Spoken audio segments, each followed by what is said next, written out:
Assalamualaikum warahmatullahi wabarakatuh. Annyeonghaseyo, welcome back di channel aku. Kali ini aku bakal berbagi info yang penting banget.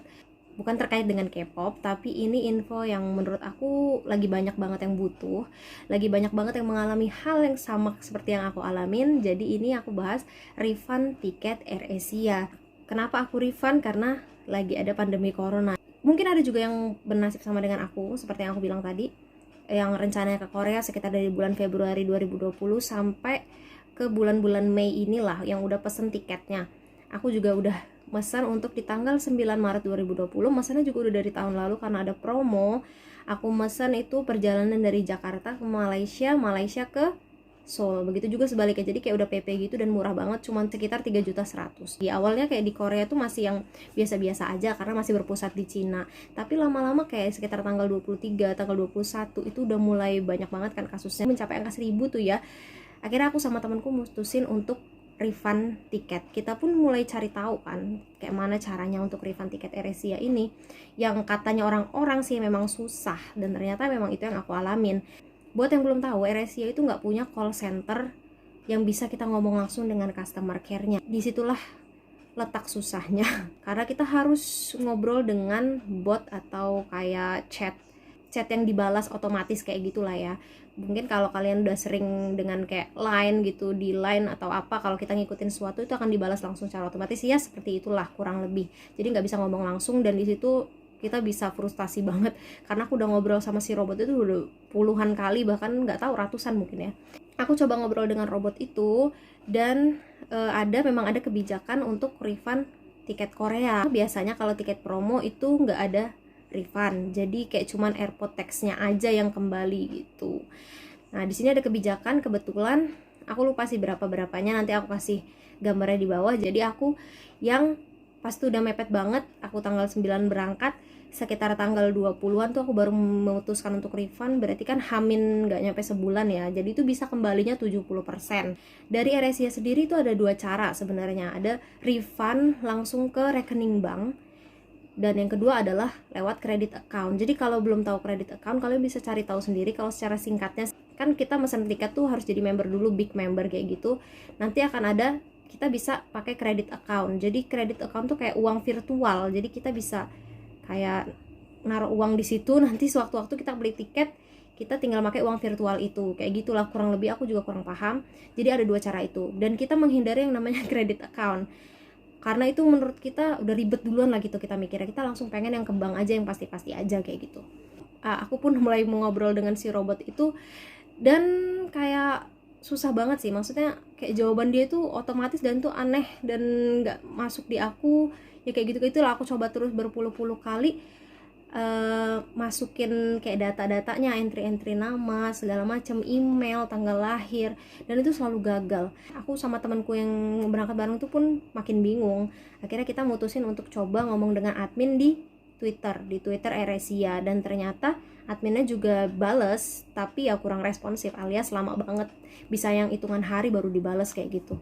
Tapi dia ngasih tahu info kalau dia nggak bisa bantu untuk kembali ke rekening bank, dan harus ngobrol lagi dengan si Ava tadi atau si robot tadi, dan dia ngasih tahu cara-caranya, tahap-tahapnya supaya kita berhasil kayak gitu. Kita pun ngobrol lagi dengan si robot, dan akhirnya setelah masukin entry sampai masukin kode Swift dari bank yang kita mau, atau temanku kan banknya BCA, nah itu kita berhasil masukin di situ. Jadi pengajuan yang kita ajukan setelah berpuluh-puluh kali kita coba, dia bisa disetujui di tanggal 4 Maret 2020, kayak H-5 sebelum keberangkatan kayak gitu. Masih bisa 70% harapan kita. Kita pun udah senang, bernafas lega, ini bakal balik, insya Allah bakal balik kayak gitu. Setelah berapa hari, sekitar tanggal 19 Maret, 2 minggu setelah kita ajuin, itu dapat balasan email kalau bank tidak bisa menyetujui transaksi ini. Kita pun makin bingung kan ya, harus gimana. Bank pun gak setujuin, kita kayak udah hampir putus asa lah ya. Kita ngobrol lagi dengan si bot dan juga Twitter di saat yang bersamaan. Kita coba-coba ganti-gantian, dan mereka kayak makin gak responsif kan, karena banyak banget kasusnya yang seperti ini, banyak banget yang mengajukan refund kayak gitu. Kita pun bingung, dan aku tanya-tanya juga di Instagram yang orang-orang yang dengan nasib yang sama dengan aku.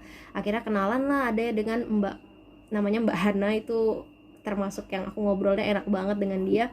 Dia ngasih kontak AirAsia Malang, kayak WA gitu, WA bisnis gitu. Aku pun awalnya kurang percaya ya dengan akun itu, tapi lama-lama ya udahlah, coba dulu aja kayak gitu.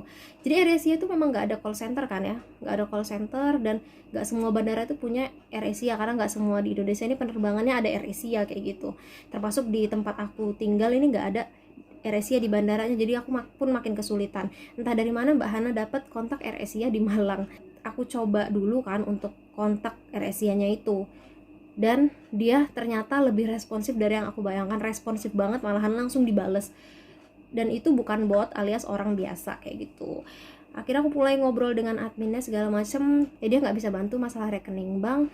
Coba disuruh ngobrol dengan robot lagi, aku pun makin frustasi, dan aku sama temenku bingung.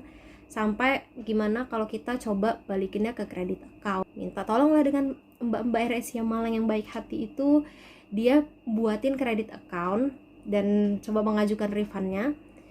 Cuman hitungan ya berapa menit lah kasusnya bisa diajukan gitu, cepet banget lah pokoknya. Emailnya diajukan kasus baru, yang akhirnya di tanggal 4 Mei besoknya kalau nggak salah disetujuin untuk refund ke kredit account.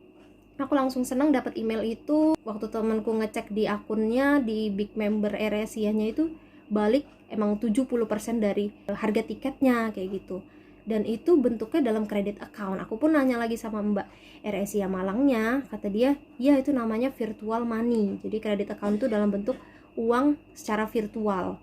Uang itu nggak bisa diuangkan kayak gitu, nggak bisa ditransfer ke rekening, dan jadi virtual account aja untuk nantinya ke depan kita mesen tiket lagi di AirAsia.